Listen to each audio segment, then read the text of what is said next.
Welcome back. It's an increasingly desperate fight after losing its stronghold in Mosul, Iraq. ISIS is facing heavy pressure in Syria.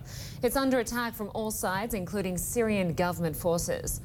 Frederick Pleitgen got a rare look at and got some rare access to Syria's armies and the front line against ISIS and joins us now live. Fred, despite ISIS losing territory and suffering a financial decline, it still does pose a pretty big threat there in certain pockets of Syria. What did you witness?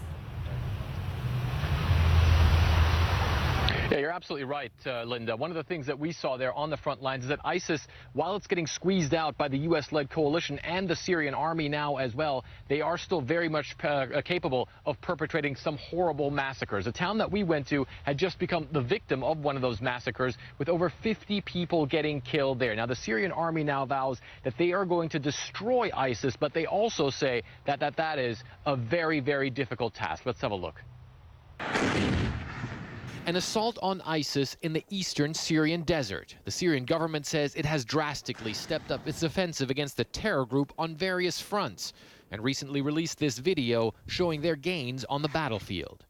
Syria's military gave us access to one of those front lines, where ISIS too is increasing the pressure, the local commander says. You feel that the fighters of ISIS are brainwashed, he says. They're coming here to die. They're fearless. They fight until the end.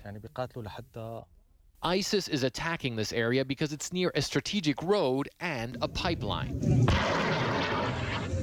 But also, the Syrian army believes because the group is losing so much territory in other parts of Syria and in Iraq.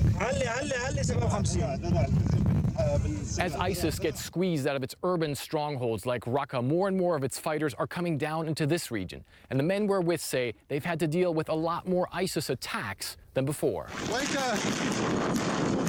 And sometimes those attacks amount to massacres. ISIS fighters invaded the village Akareb in May, killing more than 50 civilians, according to Syrian government media. 9-year-old Mudar says he was forced to watch his mother, brother, and 2 sisters get executed by the militants, only barely surviving himself. I acted like I was dead, he says. They started stepping on me, but I didn't move at all. The massacre in Akareb has fueled hatred towards ISIS among Syrian government troops, vowing to rout the terror group at any cost. I am ready to fight day and night against ISIS, this fighter says. We've decided already that ISIS will not get out of this area. And the commander adds, getting rid of ISIS is only a question of time because the Syrian army has decided to defeat them totally in this area. We tasted their massacres like the one in Akareb. Both attacking and defending against ISIS are difficult in this desert area. Still, the Syrian army and its Russian backers say ousting the terror group from the southeast of the country is now their main priority, and they hope to accomplish that task in the coming months. And you know, Lynda, it's so interesting to see how events on one side of the battlefield against ISIS really have big effects in other areas as well. As we mentioned, the U.S.-led coalition squeezing ISIS out of Raqqa, and that, the Syrian army says, is leading a lot of those fighters to flee further south into the area, for instance, that we were as well. Nevertheless, the Syrian government is pressing a very, very strong offensive against ISIS in that area, in other areas as well. And they just recently took some very strategic villages back from ISIS, trying to rout the terror group there in southeast Syria. Lynda? Some great reporting there. Frederick Pleitgen on the front lines against ISIS. Thank you very much.